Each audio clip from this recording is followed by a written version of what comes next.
우리가 지난주에는 이삭이 하란 땅에 살고 있는 아브라함 이 친족 중에서 아내를 구하는, 그래서 리브가라고 하는 아주 훌륭한 신부감을 얻게 되고 그래서 결혼하는 그런 장면을 우리가 함께 생각해 보았습니다.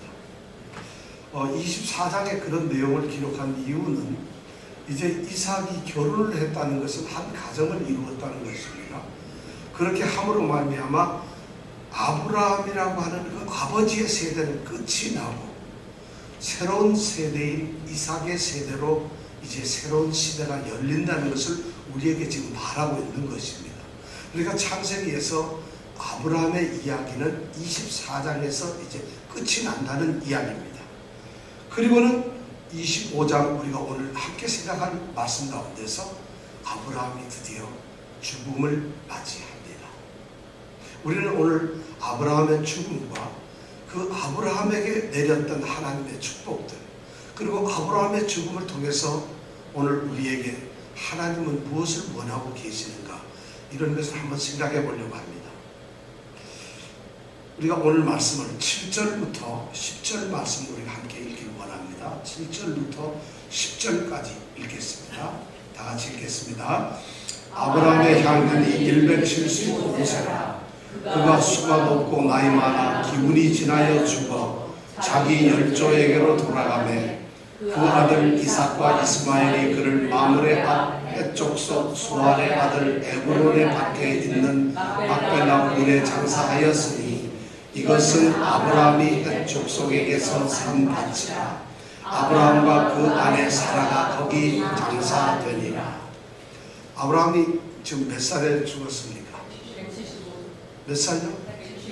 그러면 아브라함은 가나안 땅에 들어온 지 몇 년 만에 죽습니까? 네? 그걸 어떻게 알았어요? 우리가 지난번 창세기 12장 막 문제 내고 막 그런 공부할 때 아브라함이 하란 땅에서 이쪽 가나안에 들어온 게 몇 살 때였다 우리 질문했었죠 그때. 다 잊어버렸어요. 그거 우리 막 했는데 75세에 가나안 땅에 들어와서 하나님의 부르심을 받고 가나안 땅에 들어왔는데, 그리고 175세까지 살았으니까 하나님의 부름을 받고 나서 몇 년 동안? 100년 동안 아브라함은 하나님의 부름 속에서 살았습니다. 그렇다면 여러분 조금 더 어려운 질문 하나 내겠습니다. 약속의 아들 이삭이 지금 몇 살일까요? 아브라함이 지금 죽었어. 175세에 죽었는데, 그럼 그 약속의 아들 이삭은 지금 몇 살? 예, 75세. 아브라함은 몇 살에 낳았죠? 이삭은 100살에 낳았는데 175세에 죽으니까 지금 이삭은 몇 살? 이삭도 영감이로구만. 그렇죠? 75세예요. 그렇죠? 자, 이거는 왜냐하면 성경을 읽으면서 이렇게 조금 입체적으로 우리가 생각할 필요가 있어요. 아브라함이 175세에 죽었다? 그럼 이삭이 75세였구나.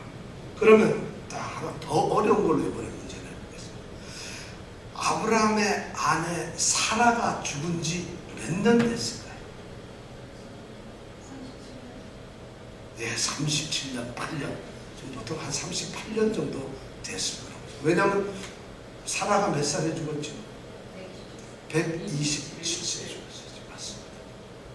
그럼 127세에 죽었고요. 자, 그 다음에 조금 더 지나갔어요. 지난번 24장에 볼 때 아브라함의 아들 이삭과 리브가가 결혼한 지 지금 몇 년 지난 다음에 죽었을까요? 60년요? 그건 아닌 것 같아요. 40세 그러니까 35년 된 거지, 그죠? 40세에 결혼을 했으니까 140살에 결혼을 했다는 거 아니겠어요? 그죠? 그러니까 175세에 죽었으니까 몇 살 됐다? 지금 몇 년 지났다? 결혼한 지? 35세. 5년이 지났다. 그렇다면 이제 마지막으로 하나 더 물어보겠습니다. 왜냐하면 이런 것이 가족의 관계이기 때문에 서로 알 필요가 있어요. 그렇다면 이삭에게는 아들이 2명 있었어요. 누구하고 누구? 에사와 야곱이라고 하는 아들이 있었는데, 이 아들 둘은 쌍둥이는 태어났을까요? 안 났을까요? 아브라함이 죽기 이전에 안 낳았다 생각하시는 분 손 내리세요. 그럼 낳았다 생각하시는 분 손 들어요. 왜냐면 손 들라 그러면 이거 좀 쑥스럽잖아요. 낳았어요. 창세기 25장 우리 다음 26절에 보면은 이삭이 몇 살에 장가를 가냐? 40살에 가요. 40살에 장가를 가가지고 20년 동안 애를 못 낳아요. 리브가하고 결혼을 했잖아요. 24장에 보면. 근데 20년 동안 애를 못 낳아서 이 집은 아주 대대로 애를 못 낳는 무슨 아주 특별한 은사를 받은 것 같아요. 아브라함도 못 낳고 이래요. 그런데 20년 동안 못 낳다 기도를 해가지고 60세에 이 쌍둥이를 낳습니다. 그렇다면 이 쌍둥이는 이삭이 지금 75세죠. 그럼 쌍둥이는 몇 살일까요? 60세에 낳았으니까 15살. 지금 아브라함은 죽기 전 15년 동안 자기의 손자를 보고 있었다. 이 얘기를 왜 제가 말씀을 드리냐면 야곱은 자기의 믿음의 할아버지인 그 아브라함 할아버지를 보면서 15살까지 살았다는 거죠. 그러니까 이 어떻게 보면 믿음이 계승되고 있다는 거죠. 만약 그 못 보고 죽었다면 할아버지는 어떤 사람이었어요? 하고 뭐 물어야 되잖아요. 근데 15살까지 있었으니까 살았다고 그렇게 볼 수 있어요. 자, 여기 이런 것을 우리가 기본적으로 알면서 지금 오늘 말씀해 보니까 175세까지 이제 아브라함이 살다가 죽었는데 뭐 때문에 죽었죠? 병에 걸려서? 네?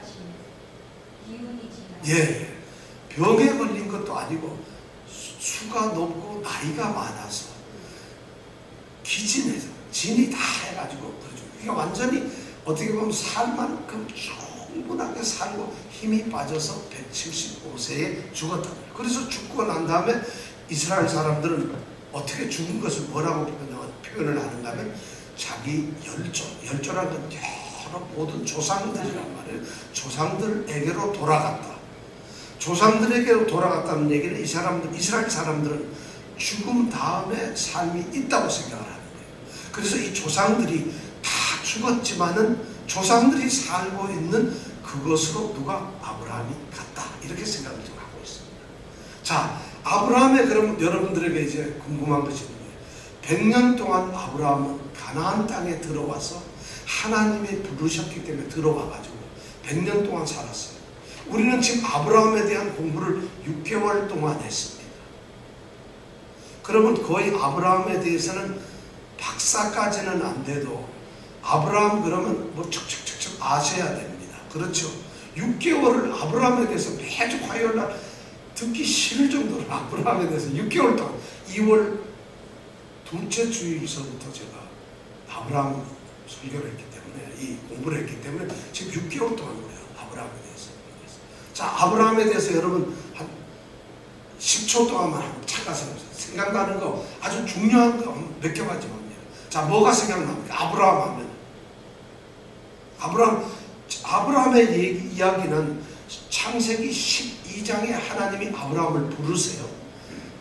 너는 너의 본토 친척 아비 집을 떠나 내가 내게 지시할 땅으로 가라. 이게 12장 1절에 나왔어요. 그런 부름을 받고 아브라함이 떠나죠. 그래서 12장부터 지금 25장 여기까지 왔어요. 24장에서 끝났는데 그 사이에 아브라함에게 있었던 일 한번 여러분 뭐 얘기해보세요. 어떻게 기억나는 거? 밥을 많이 먹었다 뭐 이런 거 말고 100년 살았다 말고 성경에 우리가 이렇게 다 우리가 배우는 아브라함에 대해서는 지금 어쩌면은 우리 성경으로 다 알고 있어요. 그래서 목사님들이 설교하거나 누가 얘기하면 아브라함은 하나님의 부르심을 받고 말이야 제일 처음에 세겜 땅에서 단을 쌓고 예배를 드렸어. 이런 얘기를 우리가 자연스럽게 할 수 있어야 돼요. 아니 베델에서도 다시 여호와의 이름을 불렀어.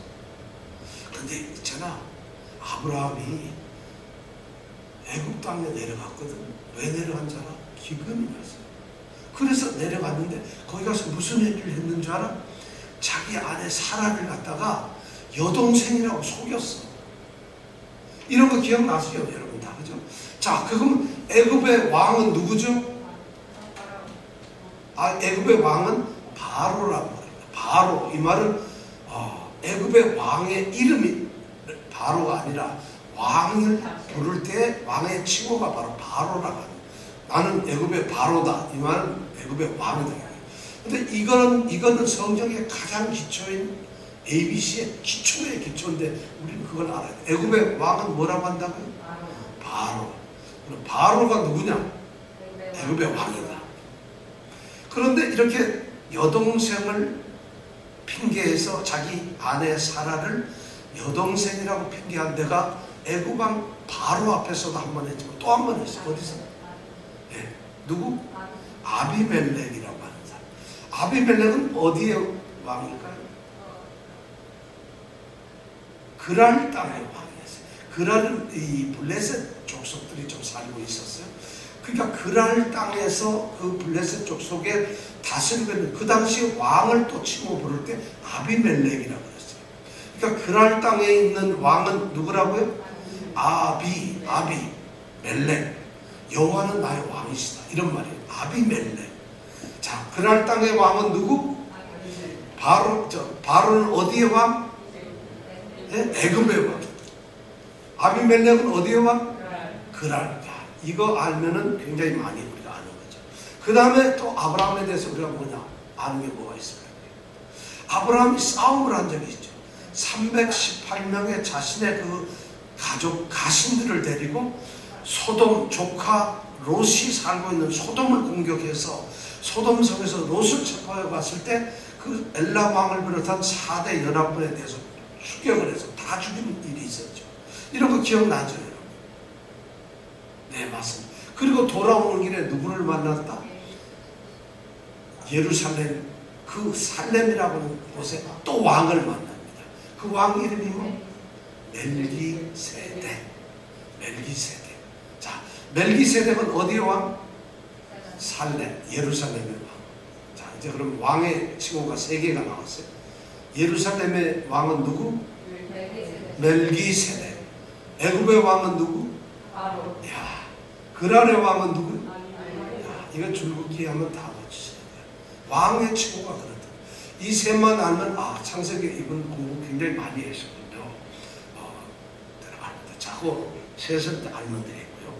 자, 또 롯하고 자기 조카 롯과 헤어지게 되죠. 왜 헤어지게 됐죠? 애굽에서 너무 재산을 많이 증식을 해가지고 와서 양과 소를 키울 마땅한 풀이 없으니까 종들이 싸우게 되죠. 그래서 조카하고 이제 나누어지게 되죠. 그 조카는 어디의 땅으로 이사를 갔다? 어디요? 소돔으로 갔죠. 소돔 땅으로 갔고. 아브라함은 그럼 어디로 갔습니까? 아브라함은 어디로 갔어요? 헤브론으로 갔어요. 이거 굉장히 이것도 또 외워야 될 뻔했습니다. 아브라함은 어디로 갔다? 헤브론. 롯은 어디로? 소돔으로 갔다. 이걸 또 이런 일을 왜 이런 얘기를 하냐면 아브라함에 대한 우리가 공부를 했기 때문에 이렇게 좀 아브라함에 대한 일생을 우리가 좀 기억할 필요가 있죠. 자, 아브라함은 애를 못 낳았어요. 근데 86세가 되었을 때에 애를 낳았습니다. 아들을 낳았습니다. 그 아들 이름이 뭘까요? 이스마엘. 이스마엘의 엄마는 누굴까요? 하갈이라고 하는 사라, 본부인 사라의 여종인. 하갈은 어디 출신? 애굽 출신. 애굽의 왕은 누구? 이런 굉장히 우리가 많이 하는 거죠. 하갈이 애를 낳아서 이스마엘을 낳게 되죠. 그게 86세. 그때 이삭은 아직 태어나지 않았죠. 왜냐하면 이삭은 그리고 나서도 14년 뒤에 태어나서 100세에 태어나니까 아직 안 태어났죠. 자, 그 다음에 또 우리가 뭐랄까요? 소돔 고모라 성, 소돔에 살고 있는 이 조카 롯이 나중에는 하나님의 사자가 나타나가지고 아브라함이 거하게 잔치를 베풀잖아요. 잔치를 베풀고 아브라함에게 내가 소돔성을 멸망하려고 왔다. 그러니까 깜짝 놀라가지고 막 기도를 하죠. 중보기도를. 그래서 의인이 몇 명 있으면 좀 살려달라 그랬죠? 예, 제일 처음에 50명, 그 다음에 45명, 그 다음에 40명, 그 다음에 30명. 이거 처음 듣는 것 같아요. 이런 거 우리가 공부한 적 있나요? 20명, 나중엔 10명. 소돔 성에 의로운 의인이 10명만 있으면 하나님 성을 좀 멸망시키지 마세요. 그랬더니 하나님이 오케이 10명만 있으면 안 한다. 그런데 결국에는 10명이 없어서 멸망이 되죠. 그리고 몇 명이 구원을 받았다? 소돔 성에서 몇 명이 나왔죠? 롯과 두 딸과 아내. 아내는 나오다가 불행스럽게도 떠날 때는 뒤를 돌아다보지 마세요. 이건 유명한 말이다. 떠날 때는 절대 뒤를 돌아다보면 안 돼요. 그래서 이 부인이 돌아보는 순간에 뭐가 되었다? 소금으로 된 기둥이 되었다. 그리고 3명이 나왔는데 여기서 우리가 또 알았던 게 이 두 딸을 통해서 어떤 족속이 생겼다? 예, 큰 딸을 통해서 모압 족속이 생기고 작은 딸을 통해서 암몬 족속이 생겼다. 모압, 암몬. 이들은 나중에 이 이스라엘을 갖다가 아주 힘들게 만드는 그런 족속이 되었다는 거죠. 그 후예가 누구의 후손이죠? 바로 조카 모세 후손이 되더라 이거죠. 이것까지도 또 기억하시면 우리가 또 알겠고요. 자, 하나님께서는 아브라함에게 어느 날 엄청난 시험을 하신 적이 있죠. 무슨 시험을 했죠? 예, 사랑하는 아들 이삭을 제물로 바쳐 번제로 드려라. 이런 시험을 22장에서 했죠. 어디에 가서 번제를 드리라? 어디요? 백두산? 예, 모리아 산에서 제사를 드려라. 그래서 모리아 산에서 가가지고 이삭을 죽였나요? 안 죽였나요? 하나님이 이삭을 죽이지 못하게 막았죠. 왜냐하면 그리고 하나님이 미리 양을 하나 준비를 했기 때문에 절대 죽이지 않았죠. 그리고 그 산에서 이 아브라함이 뭐라고 고백을 하냐? 이것을 보고 여호와 이레라. 하나님이 미리 자신을 위하여 준비하신다. 이런 말로 여호와 이레. 그래서 우리가 어디 가면 여호와 이레의 신앙을 갖자. 하나님께서 우리의 앞길을 미리 알고 예비하시는 그 하나님을 우리는 믿는다는 것이죠. 그러니까 여호와 이레의 신앙을 갖는다는 것이 얼마나 중요한가. 이걸 우리는 또 배웠습니다. 이렇게 이쯤 알면은 굉장히 이제 우리가 아브라함에 대해서 많이 아는데 조금 더 우리가 더 들어가게 되면은 더 어려운 것을 한번 제가 여러분들에게 물어보겠습니다. 아브라함은 자기의 삶을 통해서 제일 처음에 12장에서 하나님께서 자기를 부르셨을 때 하나님에 대한 것을 지식이 없었어요. 하나님을 잘 몰랐어요. 근데 창세기에 보면 서서히 하나님이 어떤 분인가, 우리로 말하면 성경 공부를 하는 것이에요. 하나님이 어떤 분인가를 하나씩 하나씩 배워갑니다. 제일 처음에 하나님은 엘로힘이라고 하는, 그냥 온 우주를 창조하신, 이 세상을 주장하시는, 다스리시는 그런 하나님으로서 엘로힘이라고 하는 하나님밖에 몰랐어요. 그런데 이 창세기 지나면서 12장부터 24장까지 이렇게 올라오면서 아브라함은 하나님에 대해서 여러 모습의 하나님을 배우게 됩니다. 제일 처음에 이제 우리가 보면 14장에서 하나님을 배웁니다. 살렘, 이제 소돔에 있는 롯을 구하기 위해서 엘람왕 그 4대 연합군을 쳐부수고 돌아오는 길에 예루살렘 왕 누구를 만나죠? 이름이 뭐예요? 멜기세덱. 예루살렘 왕 멜기세덱을 만나는데, 멜기세덱을 만나서 하나님의 이름을 하나 듣게 됩니다. 그게 뭘까요? 엘yon, 전능하신 하나님. 지은지 존귀하신 하나님. 엘론이라고 하는 하나님의 새로운 모습. 그 전까지는 하나님은 그냥 창조의 하나님으로 알았는데 그게 아니라 아주 너무 존귀하신, 아주 높으신 하나님이라는 의미로 엘론이라고 하는 하나님의 그 성호를 배우게 됩니다. 자, 그 다음에 또 중요한 하나님의 이름을 배우게 되죠. 언젠가? 그거는 뭐냐면 하갈이 이스마엘을 낳고 이스마엘을 사라가 볼 때 질투가 생겨서 못 견디죠. 쫓아내게 됩니다. 그래서 하갈과 이스마엘이 쫓겨가게 되죠. 쫓겨가는 곳이 어디냐면 부엘라헤로이라고 하는 곳에 쫓겨가게 되죠. 그 샘물 이름을 부엘라헤로이라고 합니다. 거기에서 하나님을 만나게 됩니다. 그 하나님이 어떤 하나님이었죠? 그런 얘기 안 들어봤다 생각하시지 말고 엘로이 하나님이에요. 엘로이. 두엘라의 로이처럼 엘로이. 보살피시는 하나님. 우리를 감찰하시고 우리를 쏙 지켜주시는 하나님. 엘로이 하나님이라는. 그래서 아브라함은 점점 하나님은 창조만 하신 분이 아니라 지극히 높으신 하나님뿐만 아니라 그런데도 나의 삶의 자리에서 나를 지키시는 엘로이 하나님이라는 걸 또 배우게 됩니다. 자, 그리고 그 다음에 17장에 가면은 하나님께서 스스로 자신을 나타냅니다. 언약을 하고 할례를 받아라. 너희들은 할례를 해야 된다. 그렇게 이제 할례를 주시면서 그때 하나님께서는 자신을 소개합니다. 그때 무슨 하나님? 엘샤다이. 엘샤다이. 엘샤다이는 전능하신 하나님.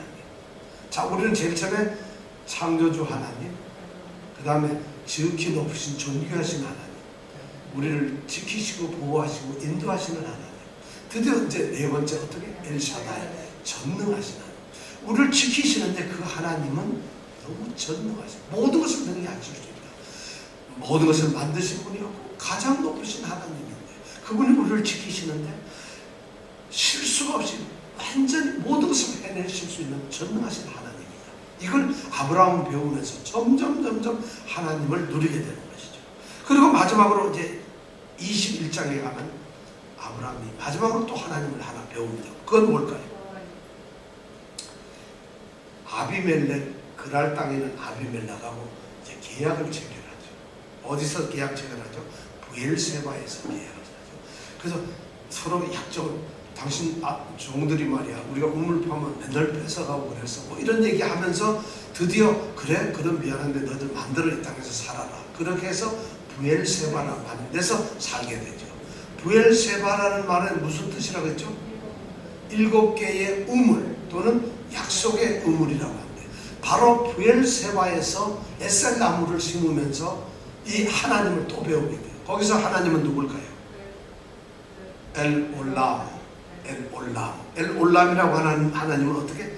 영원하신 하나님.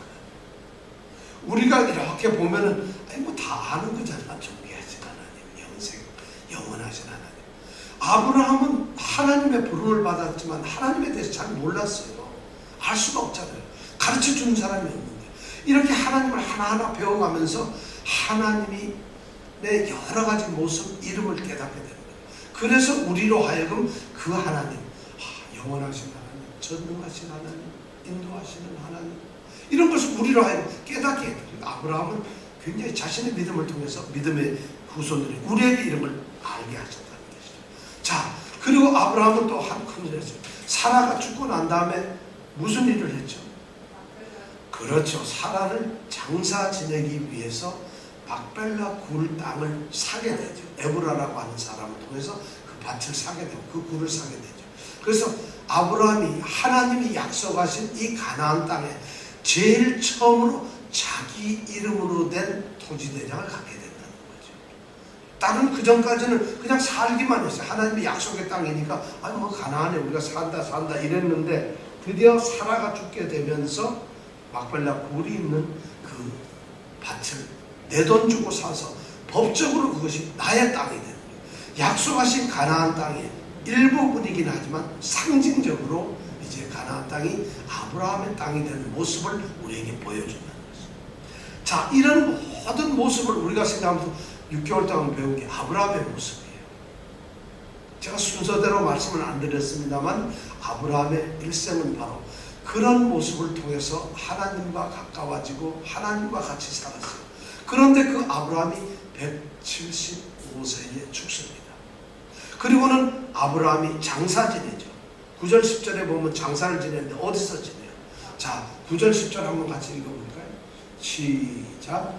그 아들 이삭과 이스마엘이 그를 막내아 헤베 족속 소할의 아들 헤브론에 밭에 있는 막벨라에 장사하였으니 이것은 아브라함이 헤베 족속에서 산 밭이라.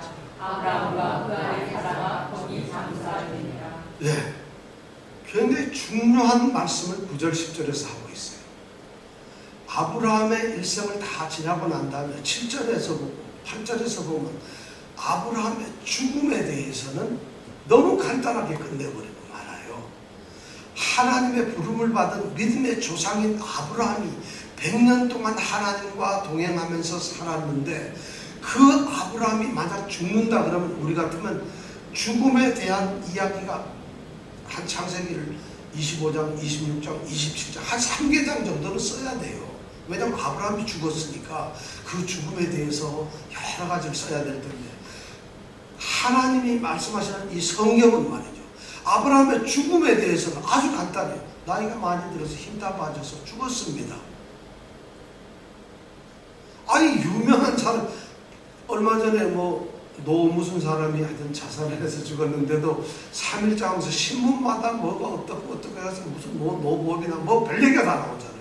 근데 이 위대한 아브라함이 죽었는데 아브라함 죽음에 대해서 성경은 아무 관심을 보이지 않아요. 그런데 관심을 보이는 것이 뭐냐면 어디 묻었느냐, 묻은 곳이 어디냐, 이 묻힌 곳에 대해서 관심을 갖습니다. 그냥 그 묻힌 곳을 갖다가 막벨라 굴에 묻었다 이렇게 하면 간단할 텐데 보면 9절 10절에 보면은 마물의 앞 해족속 소알의 아들 에브론의 밭이 있는 막벨라 굴이었다. 거기다 장사를 지냈는데 거기다 또 설명을 해요. 아브라함이 이 막벨라 굴은 아브라함이 해족에게서 돈 주고 산 것이다. 그 땅을 이렇게 장황하게 설명을 합니다. 왜 그럴까요? 이 장소가 너무 중요하다는 것이에요. 묻혀있는 이 장소가 너무 중요하다는 것이에요.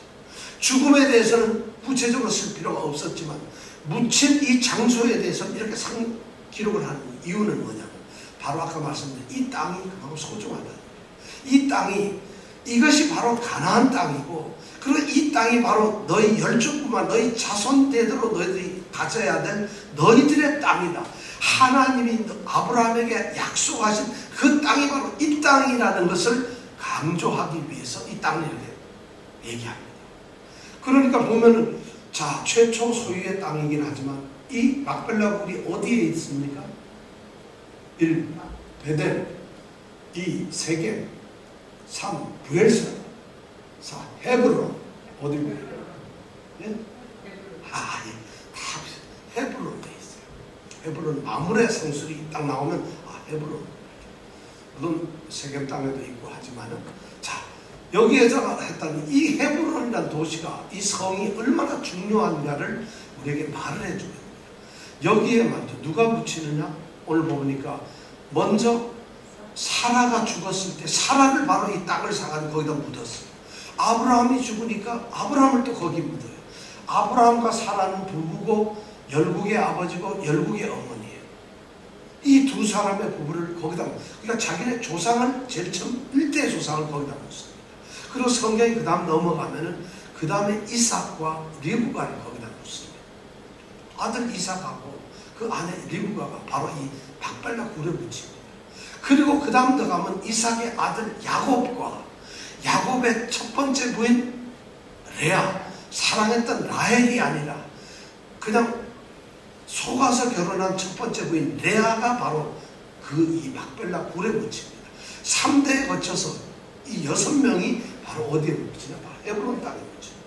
이 헤브론은 나중에 다윗이 여기에서 왕을 세웁니다.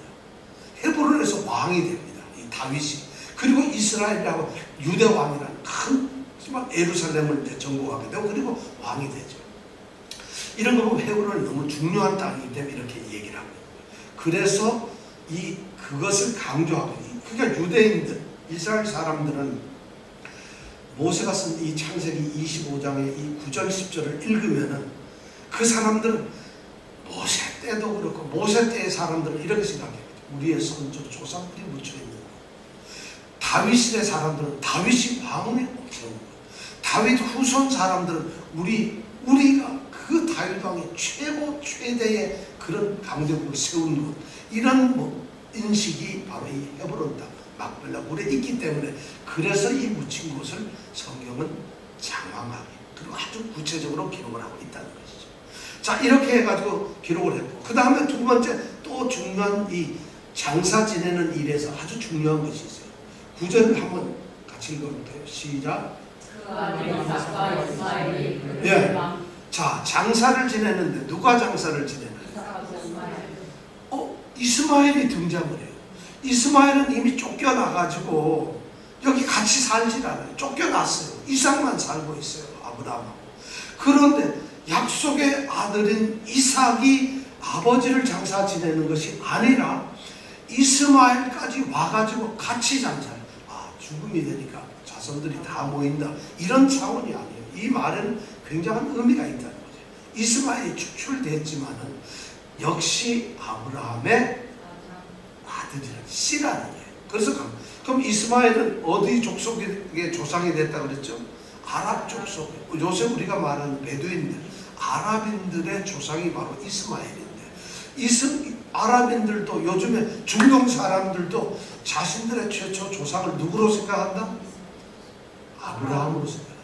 왜냐하면 자기네들은 이스마엘의 후예인데 이스마엘의 아버지는 누구? 아브라함이기 때문에 이스라엘도 조상을 아브라함, 중동 사람들도 조상을 아브라함. 그럼 누가 싸우는 거였어요? 형제들이 싸우는 거예요. 이게 심각한 문제예요. 그 이유는 뭘까요? 약속의 자녀냐 아니냐 이것 때문에 싸우게 되는 거죠. 자, 그렇게 해서 이스마엘이 여기 와서 함께 제사를 지낸다. 그러니까 중동 사람들 자신들도 우리가 오히려 더 정통성이 있는 아브라함의 후손이다 이런 얘기예요. 왜냐하면 먼저 태어났죠.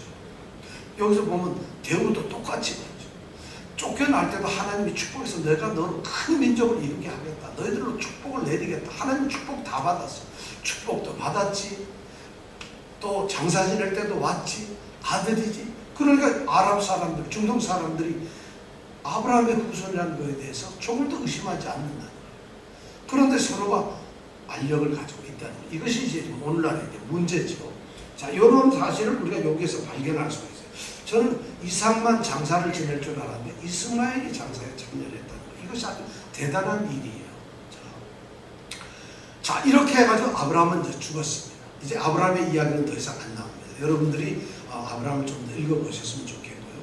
그 다음에 아브라함이 죽게 되면서 기록되는 이야기가 뭐 좀 중요한 얘기를 해야 돼요. 여러분 생각해보세요. 아브라함이 100년 동안 하나님과 가나안 땅에서 동행을 하면서 살았는데 그 아브라함이 죽는다면 마지막 죽을 때의 장면이나 어떤 사건이 또는 아브라함을 위해서 기록되어야 될 내용이라면 뭔가 신앙적으로 굉장히 모범이 되어야 해요. 아니면 하나님 앞에서 엄청나게 충성하는 모습이 되어야 하고, 아니면 자기 후손이나 누구 위해서 너무 큰 일을 해야 되는 뭔가 그런 기록적인 사건을 기록해야 될 텐데, 오늘 아브라함의 죽음과 함께 기록된 이야기는 아브라함의 죽음이 7절부터 10절까지 기록되어 있고 7절 전에 1절부터 6절은 그두라라고 하는 후처의 이야기가 기록되어 있고 12절로 11절 넘어가서는 이스마엘의 후손들이 어떻다는 이런 이야기로서 아브라함의 죽음을 기록하고 있다는 거죠. 이것이 참 왜 아브라함에게는 이런 이야기를 그러니까 아브라함의 말년이 어떻게 되는 거야? 도대체 후처 얻었다. 이스마엘의 자손들이 이렇다. 이런 얘기 속에 슬쩍 아브라함이 175세에 죽었다는 이야기를 지금 성경은 기록하고 있어요. 어떻게 보면 우리 인간적으로 보면 너무 허무해요. 도대체 아브라함이 어떤 사람인데 좀 더 마지막을 아주 멋있게 좀 피날레를 장식을 해야 되는데 전혀 그렇지 않다는 것이죠. 자, 이것이 왜 기록되어 있냐? 아브라함의 후손에 대한 이야기를 기록했기 때문에 그렇다는 겁니다. 자, 그럼 우리가 25장 1절부터 우리가 4절 한번 읽어보겠습니다. 시작. 후처를 지키하였으니 그 이름은 그두라. 예, 여기까지만. 아브라함이 어떻게 후처를 얻었어요. 근데 이름이 뭐? 그두라. 아브라함의 아내 이름은 뭐요? 사라. 사라가 준 그 여종의 이름은 하갈. 근데 여기에 또 누가 나타났어요? 그두라. 그럼 아브라함은 몇 명의 여인이 있었나요? 기본적으로 3명의 여인이 있었어요. 요즘 우리 사회 시민법, 사회 가족법에 보면 아브라함은 어떤 사람이에요? 안모지사보다 더한 사람이에요. 그죠?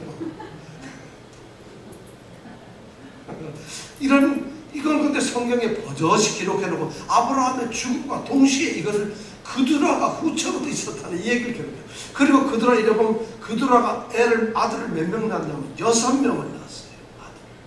근데 6명 중에서 욕산이라는 아들하고 둘째 아들하고 미디안이라고 하는 네 번째 아들에서 손자를 또 몇 명을 보느냐, 7명의 손자를 봐요. 그리고 7명의 손자뿐만 아니라 욕산의 아들 드단이라고 하는 사람을 통해서는 또 3명의 증손자까지 봐. 그래서 합이 26명, 그두라를 통해서 태어난 애들이 26명이나 된다는 것을 성경은 기록하고 있어요. 그두라는 신분이 뭐죠? 지금 여기서? 후처? 후처라는 건 뭐예요? 그러니까 사라가 죽은 다음에 사라가 몇 살에 죽었어요? 그때는 아브라함이 몇 살이었죠? 137세겠지, 그죠? 10살이 많이. 그리고 적어도 24장에 보면은 이삭이 장가를 달고 난 다음이니까 140살쯤에 장가를 갔을 거예요. 140살 할아버지가 장가를 가가지고 그래서 몇 년 살아요? 35년을 살았는데 이 그두라하고 살면서 애를 몇 명 낳아? 6명을 낳는단 말이에요. 그럼 말이 됩니까? 140살 할아버지한테. 그런데 후처라고 되어 있어요. 결혼을 했다는 거야. 그런데 어떻게? 근데 여기서 후처라고 되어 있는데 창세기에는 후처라고 되어 있지만 이게 말이죠. 저쪽 딴 데 가보면 역대상 1장 32절 거기에 가보면 첩이라고 되어 있어요. 그러니까 성경학자들이 창세기에는 후처, 역대상에는 첩, 이거 가지고 싸워요. 첩일까 후처? 여러분 뭐 같아요? 첩. 근데 여러분 140살에 결혼을 했는데 100년 동안 애도 못 낳은 사람이 갑자기 어떻게 140살 내가 장가 간다면 애를 6명 낳아요.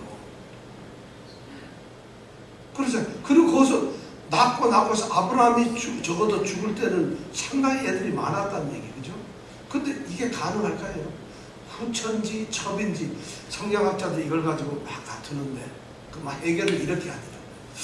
사라가 살아있을 때는 하갈처럼 여종처럼 이렇게 해서 첩으로 이렇게 데리고 살다가 하라가 죽고 나니까 아내가 없잖아. 그리고 외롭고 하니까 정실로 맞이해서 후처로 만들었다. 성경에 그런 말이 없으니까 우리가 알 수는 없는데 그렇게 이야기를 한다는 거예요. 자, 그렇다면 우리가 이제 궁금한 게 있어요. 또 하나는 그럼 그두라하고는 정말 언제 결혼을 했을까요? 언제 결혼? 그렇죠. 왜냐하면 23장에 사라가 죽었어요.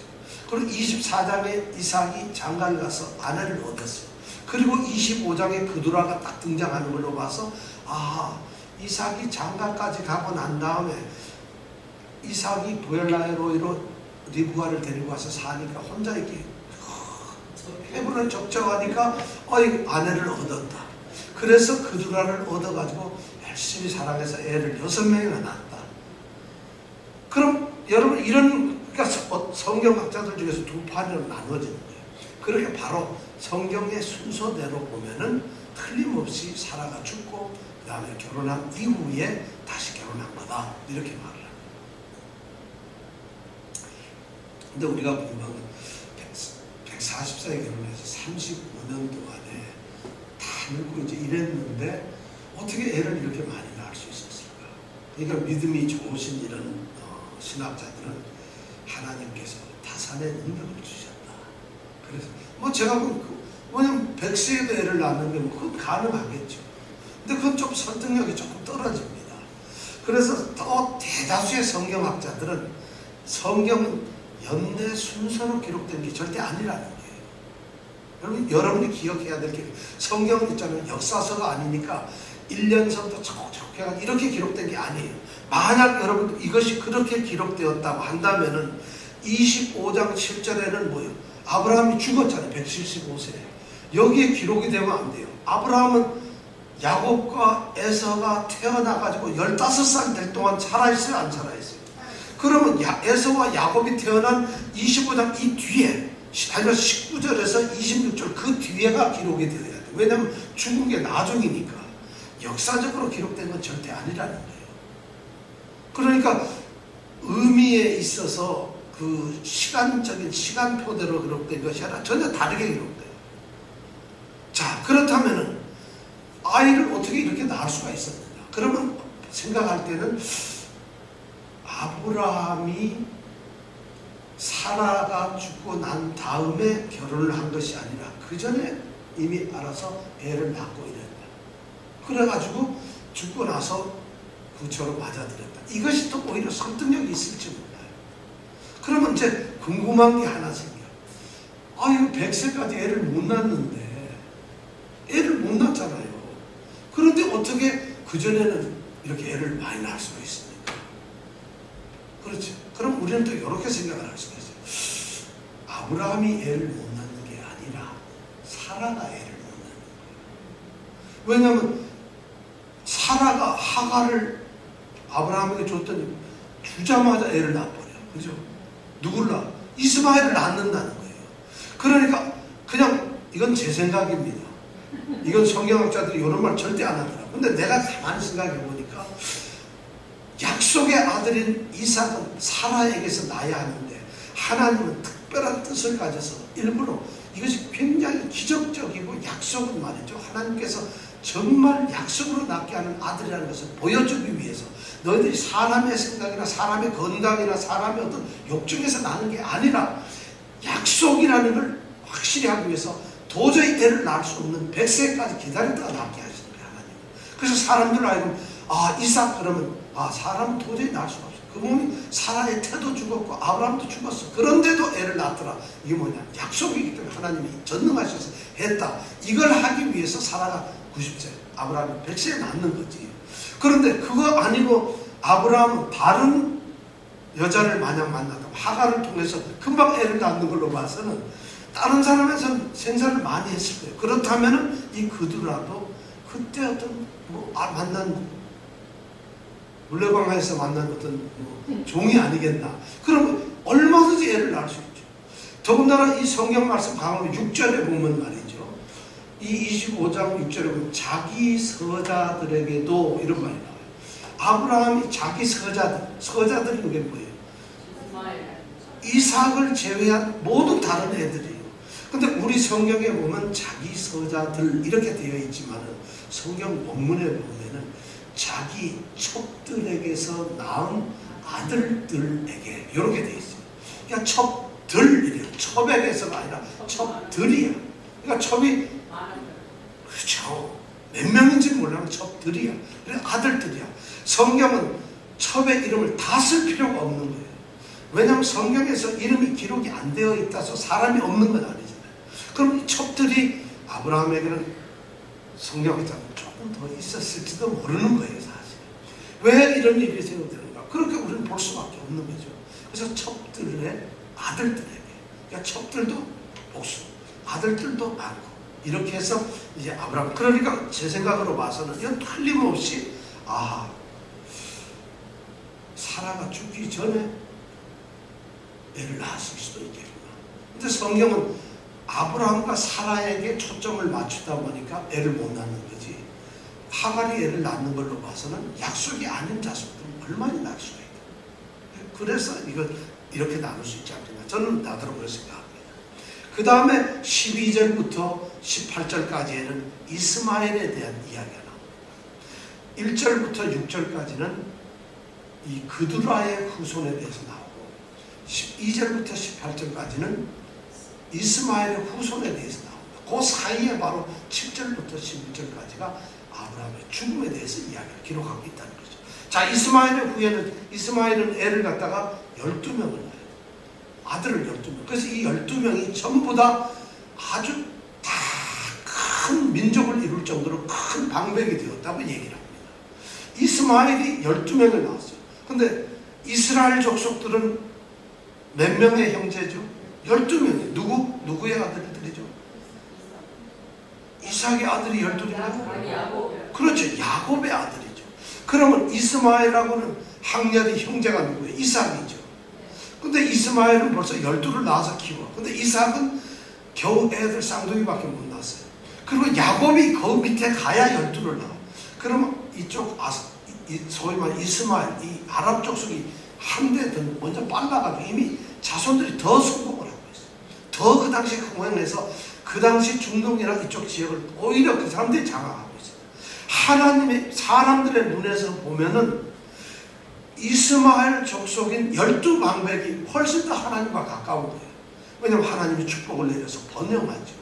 그러니까 12방백들이 곳곳에 왕족을 세우고 딱 나라를 세우고 자기 민족을 세우니까 그 일대를 다 장악하고 있는데 정작 약속의 아들 이삭은 쌍둥이 둘 낳았다가 하나가 남아서 불멸로 쫓겨나고 이 야곱 하나 데리고 있는데 그것도 또 아들도 못 낳고 20년 동안 하다가 12 낳아가지고 그 자랐는데 낳자마자 또 뭐 기근 나가지고 애굽에 쫓겨가고 누가 솔직히 하나님의 축복받은 자손일까요? 여러분 생각에 누구 같아요? 이스마엘 자손 같잖아요. 사람들이 보기에는 하나님이 12를 냈는데 12 다가 굉장한 용사들이거든요. 그렇다면 우리가 보기엔 야 그 누구 아들 출세해서 판사네 판사. 아니야 그 둘째 아들은 검사야. 셋째는 변호사인데 넷째는 의사인데 뭐 누구는 사업에 전부 성공한 사람들. 그것이 바로 이스마엘의 후예들. 그런데 약속의 아들인 이삭의 후예들은 이름조차 아직도 나오지도 않아요. 그러니까 하나님이 일이 참 일이라는 것이 그래요. 우리가 세상의 관점, 사람의 관점으로 보면 축복이 아니에요. 그러니까 악인들이 흥하거나 하나님의 일을 안 하는 걸 그걸 보고 우리 보고 시기하거나 부러워하지 말라는 거예요. 안 믿는 사람들이 오늘 장사 되게 잘 됐어. 나는 교회 갔다 왔는데 오늘 하나도 못 팔았어. 그걸 억울하게 생각하지 말라는 것이죠. 시편에 보면 그런 이야기가 나와요. 왜냐하면 하나님께서는 하시는 때, 이루시는 때가 있다. 그렇다고 하나님이 함께 하시지 않는다는 게 아니거든요. 바로 여기에서 우리에게 그런 걸 알려주고 있어요. 이스마엘이 바로 먼저 12방백을 낳았습니다. 그러고 나서 이스마엘이 죽습니다. 몇 세에 죽죠? 이스마엘은? 예, 이스마엘은 137세에 죽었어요. 근데 성경에는 몇 살에 죽었다 이것이 기록되면 그 사람은 굉장히 특별한 사람이에요. 그냥 웬만한 사람들한테 몇 살에 죽었다는 걸 기록할 필요가 없어요. 근데 성경이 어떤 사람을 몇 살에 죽었다 기록할 때는 그 사람이 하나님께로부터 특별히 인정을 받고 축복을 받았다는 거예요. 그런 의미를 나타낼 때 반드시 나이를 씁니다. 성경에서 사라가 몇 살에 죽었다고 이름이 나와요. 여자 중에서. 그러니까 이름이 몇 살에 죽었다는 게 나온다는 게 굉장히 중요한데 이스마엘이 그 이름이 나이가 나온다는 거예요. 그럼 이스마엘이 축복을 받았을까 안 받았을까? 받았어요. 이렇게 자손도 많이 나고 약속의 씨가 아니라는 것이지 축복의 씨가 아니라는 건 아니라는 거예요. 세상적인 이런 축복은 받았지만 하나님이 말씀하신 하나님의 약속의 씨는 아니라는 거예요. 세상 사람이나 우리나 똑같이 세상 살면서 다 복을 받아요. 장윤정 양보다 교회 안 다니는 친구가 오히려 더 좋은 일을 당할 수도 있어요. 이런 것이 중요한 게 아니라는 거예요. 지금 하나님의 이 섭리에 대해서 굉장히 지금 이 창세기 아브라함을 통해서 이삭을 통해서 하는 말은 약속이라는 개념이 너무 중요한 거예요. 야곱에 가서는 선택이라는 문제가 중요하지만 여기서는 약속, 하나님의 약속이라는 거예요. 누가 약속의 자녀가 되느냐, 누가 언약의 대상이 되느냐 이것이 중요하다는 거예요. 세상에 어떤 것을 갖는다는 것은 결코 중요한 것이 아니라는 거죠. 자 그렇게 해가지고 아브라함이 죽은 지 48년 뒤에 이스마엘이 죽습니다. 그러니까 이스마엘도 복받은 사람. 자 그렇다면 우리가 궁금한 게 왜 아브라함의 죽음에서 이런 이야기들을 기록해 놓고 있을까? 그드라의 또는 이스마엘의 이런 이야기를 기록하고 있는가? 이것은 이유가 있습니다. 하나님께서는 아브라함에게 약속을 하셨어요. 내 씨가 하늘의 별같이 땅 바다의 모래같이 많을 것이라고 약속을 하셨어요. 씨에 대한 약속을 하셨어요.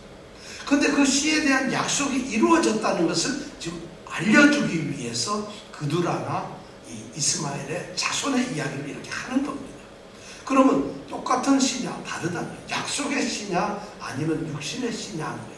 로마서 11장에 나온 대로 아브라함의 씨가 다 그 씨가 아니라는 거예요. 이스라엘에서 난 자들이 다 이스라엘이 아니라는 거예요.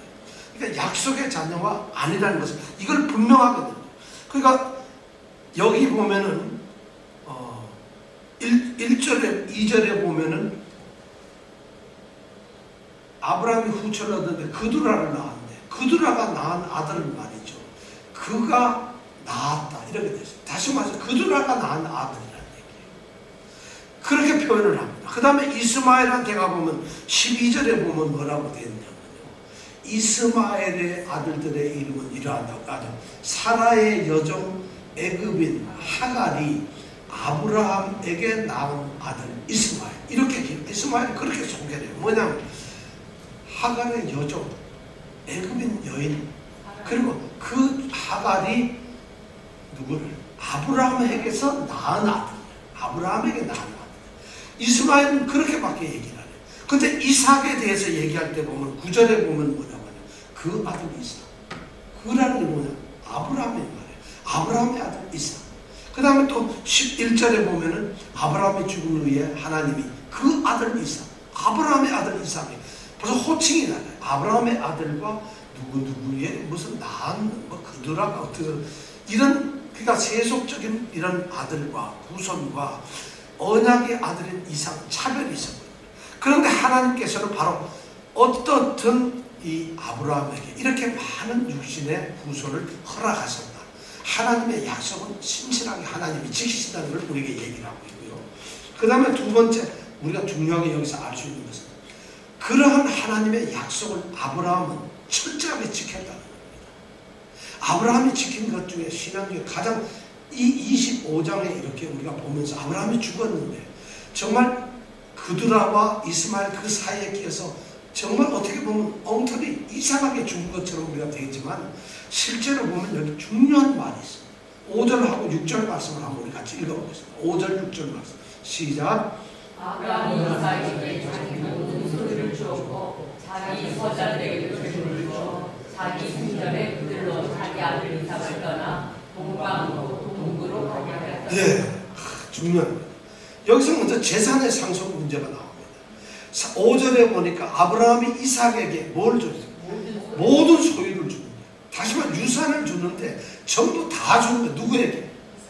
이삭에게만 모든 소유를 줍니다. 그 다음에 6절에 보면 자기 서자들, 소위 첩이라해서 난 애들들에게 뭐를 줘요? 재물을 줍니다. 재물이라는 건 뭐예요? 선물을 줍니다. 이건 안 주면 못 받는 것들이에요. 그러니까 이삭은 유업을 받을, 유산을 받은 아들로서 모든 것을 다 물려 약속의 아들이니까 아브라함은 그에게 모든 걸 줍니다. 그러나 서자들에게는 그렇게 주지 않아요. 선물을 조금 금덩어리 한 개씩 주고 근데 양 한 마리 주든가 뭐 이렇게 줬습니다. 선물을 줬다는 거예요. 안 주는 건 아니에요. 왜냐하면 그것들도 축복의 대상이었고 씨니까 주긴 주는데 근본적으로 재산 비율이 달랐다는 거예요. 이것이 아브라함 머릿속에 있는 게 뭐냐면 하나님이 내게 약속하신 약속의 아들에 대한 자기의 그 책임이에요. 굉장히 중요하잖아요. 재물을 갖다가 그렇게 막 주는 게 아니에요. 그래서 어떤 신학자는 뭐 엄청난 이런 얘기를 했죠. 하나님을 믿는 이 사람들은 하나님의 이 믿는 사람들, 예를 들어 이명택 집사님이 하나님을 믿는데 재물을 유산을 나눌 때 하나님을 믿지 않는 아들이 있다면 줘서는 안 된다는 거예요. 하나님께서 이 말씀에 근거해서 하나님께서 아브라함에게 축복했는데 약속의 씨에게 주라고 이렇게 해서 모든 재산을 준다면은 믿지 않는 자녀가 있다면 상속을 해서는 안 된다. 이렇게까지 말을 하는 거죠. 그건 제가 보기엔 좀 뭐 하여튼 너무 충성스러운 것 같은데 이것은 그런 의미가 아니라 믿음의 유산을 분명하게 남겨야 된다. 아브라함은 자신이 그것을 지금 하고 있어요.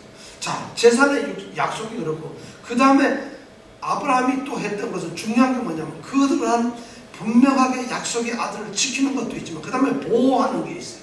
보호하는 게 6절에 보면 어떻게 되어 있냐면 자기 생전에 자기가 살아있을 동안에 죽은 다음에가 아니라 자기가 살아있을 때 6절에 보니까 그들로 서자들로 하여금 자기 아들 이삭을 떠나서 어디로 가겠다? 동방. 동방이라는 무슨 의미라 했죠? 그렇죠. 성경에서 동방 동북이란 무슨 의미냐면 아브라함의 아들 이삭을 대적하는 이스라엘 민족을 대적하는 거죠. 똑같은 말이 우리 18절에 보면 기록되어 있어요. 18절에 보면 그 자손들은 하일라에서부터 아수르로 통하는 애굽 아수르까지 그 모든 형제의 맞은편에 거하더라. 누가? 이스마엘의 12방백이 뭐냐면 그 형제들 바로 이삭의 형제들 맞은편 반대편에서 있었다. 전부 다 하나님께서는 이삭을 지키기 위해서, 약속의 아들을 지키기 위해서 기타 서자들을 자기 생전에 아브라함을 줬잖아요. 그래서 지켰다는 얘기. 이것이 아브라함이 했던 가장 위대한 이야기. 여기에서 우리가 25장에서 바로 아브라함에게서 그런 걸 봐요. 그 다음에 또 중요한 것 하나를 우리가 발견할 수 있는데 11절에, 자 11절 한번 다 같이 읽어볼까요? 시작. 아브라함이 죽은 후에 하나님이 그 아들 이삭에게 복을 주셨고 이삭은 브엘라헤로이 근처에 살아였더라. 아브라함이 죽고 이 이야기가 그냥 끝이 나는 것이 아니라 이삭을 향한 하나님의 귀중한 하나님이 행하신 일을 두 가지를 기록하고 있어요. 첫째가 뭐냐면 하나님이 이삭에게 그 아들 복을 주신다. 이제부터 하나님은 아브라함이 죽었으니까 끝이 아니라 아브라함에게 약속하셨던 그 언약의 축복을 대를 이어서 약속의 아들에게 준다는 것이에요. 하나님의 돌보심은, 하나님의 약속은 대를 이어서 하나님, 우리가 세상 끝나는 날, 이 세상 끝나는 날까지 하나님의 자녀는 하나님이 지키신다는, 이것을 지금 첫 번째 얘기하고 있어요. 그 다음에 두 번째, 그런 축복을 내렸는데 이삭이 어디 가서 살아요? 브엘라헤로이에 가서 살아요. 이삭이 헤브론에서 살아야 돼. 막발라 굴이 있는 아브라함이 죽은 그 장막 헤브론에서 살지 않고 브엘라헤로이로 가. 이것이 왜 그럴까요? 브엘라헤로이는 남방에 있는 사막지대예요. 헤브론은 정말 젖과 꿀이 흐르는 좋은 땅인데 하나님, 자기 아버지가 살았던 그 헤브론을 떠나서 리브가와 같이 그쪽으로 떠나요. 여기는 굉장한 의미가 있어요. 브엘라헤로이. 브엘라헤로이라고 하는 것이 어디예요? 하갈이 고난중에 하나님께 울부짖던 기도하던 것이에요. 또 이 브엘라헤로이는 뭐냐면 이삭이 자기의 아내 될 사람 리브가가 올 때 그것을 기다리고 있던, 그 리브가를 지금 기다리면서 그 리브가가 도착하기를 기다리고 배회하면서 묵상하면서 있던 것이 바로 이 브엘라헤로이. 더 중요한 것은 이제 이 뒤에 가보면은, 이 뒤에 이제 25장 뒤에 가보면, 21절에 가보면, 바로 이 브엘라헤로이에서 이 이삭이 애를 낳지 못하는 리브가를 위해서 통곡을 하면서 기도를 합니다. 애를 달라. 그래가지고 20년 만에 애를 낳게 되는 거죠. 그럼 브엘라헤로이에서 산다는 이 말의 의미는 뭘까? 성경은 아주 의도적으로 이삭은 기도하는 사람, 하나님께 간구하는 사람, 하나님께서 복을 주기 위해서 브엘라헤로이, 감찰하시는 하나님, 엘로이 하나님이 계시는 바로 그것을 살게 했다는 거죠. 그것이 바로 이 말의 의미라는 거죠. 하갈이 만났던 그 엘로이 하나님, 그 엘로이 하나님, 하갈을 지키시는 하나님이 지금 이삭을 지키시기 위해서 복을 내리시고는 브엘라헤로이에 갔다. 그 축복을 주시기 위해서 거기에 사는데, 그럼 이삭을 통해서 뭘 원했을까요? 기도하는 사람이 되고, 기도를 하면 축복을 하고, 내게 부르시지 않아요. 내가 응답할 때까지 기다리라는 것이. 너희가 무엇이든지 내게 기도하면 응답을 해서 나는 너희를 감찰하고 지켜보고 있고 잠시도 눈을 떼지 않고 너희를 지켜보는 하나님이라는 것을 브엘라헤로이에서 알도록 하기 위해서 일부러 이삭을 보냈다는 것이. 바로 브엘라헤로이는 기도하는 것이, 기도가 응답되는 장소예요. 하나님이 지키시는 장소. 그곳에 이삭을 보내시고 거기서 살게 하셨다. 이것이 이 아브라함의 죽음에서 준 세 번째 특징입니다. 자, 우리는 오늘 아브라함의 죽음에 대해서 생각했는데, 이제 다음 주부터는 드디어 아브라함이 아니고 누구에 대해서 공부를 하게 돼요? 야곱에 대해서 드디어 공부를 하게 돼요. 야곱. 자, 19절부터 다음 주에 공부를 하도록 하겠습니다. 기도하겠습니다. 우리 다 같이.